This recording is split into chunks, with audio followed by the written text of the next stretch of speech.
horta waxaynu nahay ummad cajiib ah ummadda Soomaaliyeed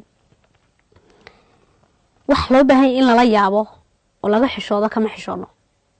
wax nolosha asaaskeeda ama rabbi sidii uu noloshan ugu talagalay ana waynu ku mashquulsanahay waxa ayaan daraa gabadh Soomaaliyeed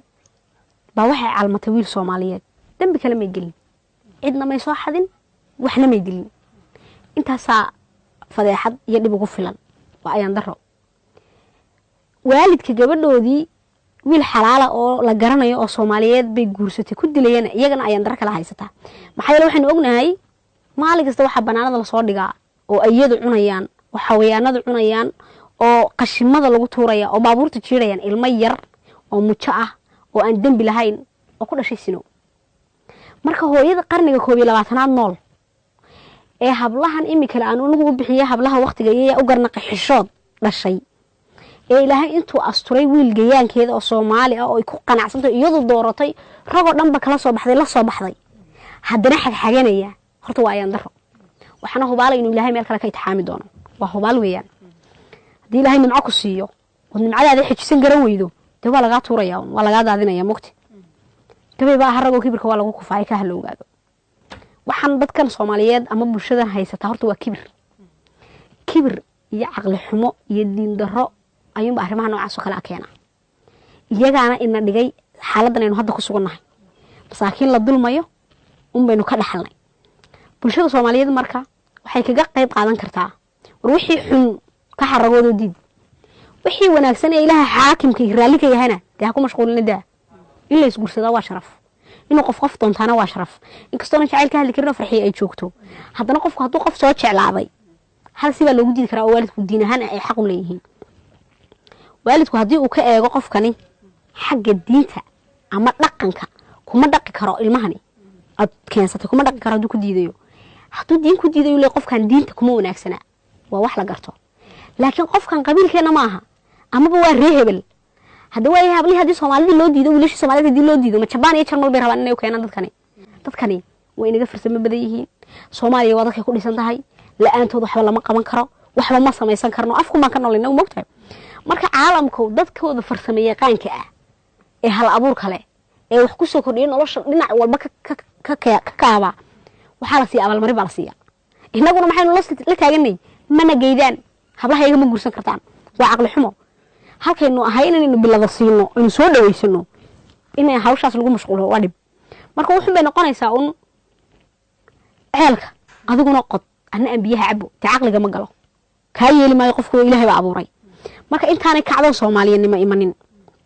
oo hadda wax yar fudud baynu isku haynaa ceel iyo dhig intaan aan isku qabsanin bulshada Soomaaliyeed si wada jireen arintaas uga kacdo isla markaana hadal faa'iido ma laha ilaa 90kii baa la hadlayay hadal wax tarayo ilaa madaxweynihii Soomaaliya ee dalka soo maray Ilaahay raali ka noqday Maxamed Siyaad Barre uu yiri lama kala sareeyo sinma Soomaaliya sinma lama kala sareeyo safka wada gala oo haybsooca uu ku diiday waxba laga ma faa'iideysay oo aqliga ayaa laga socdaa marka bulshada Soomaaliyeed dhibaatada qoys ka dhacday oo wax dhexdeena taala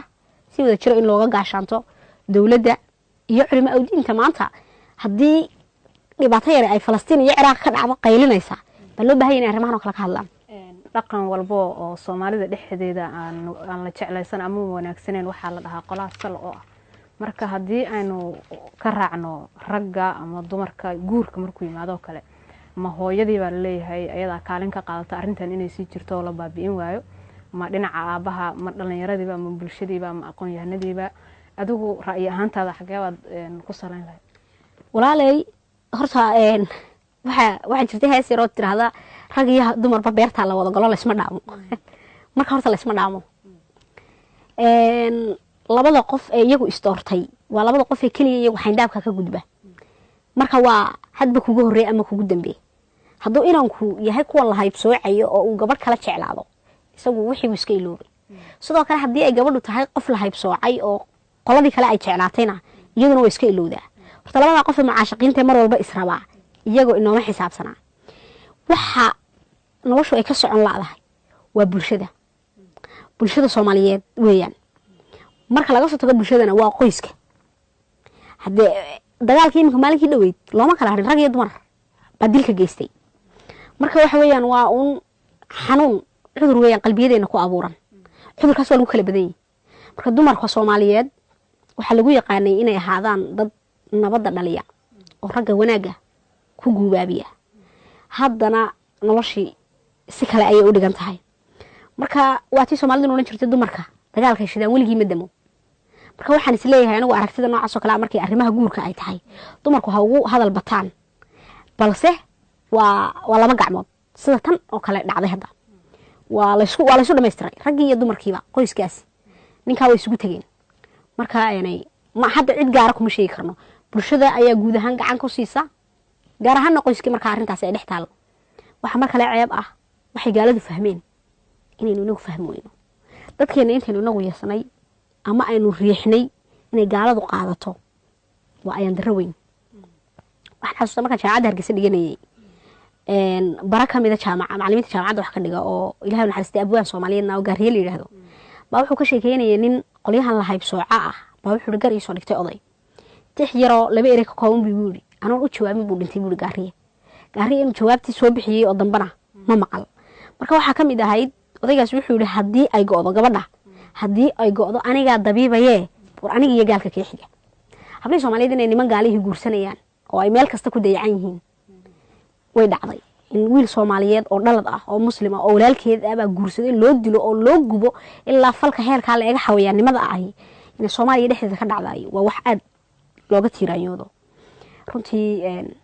waa dhacdo marka u baahan bulshada Soomaaliyeed kooda wax qora kooda gabya ka siyaasadda haya idinka oo ah bahda saxaafadda oo runtii Soomaaliya kaalin weyn idinka ka qaatay dadkii qoliyahan saxaafadda in hawshii inaad ka shaqeysan sidoo kale barnaamijkan oo kale aad ka sameeysan waa arrin u baahan in aynu maxaan ku rahdayay aynu dhamaanteen ka gaashaamno. Soomaalida hore u mahmaado waxa tir miskiin baa miska la fuula leh. qoom dhan buu nabigu sheegay in loo rogay in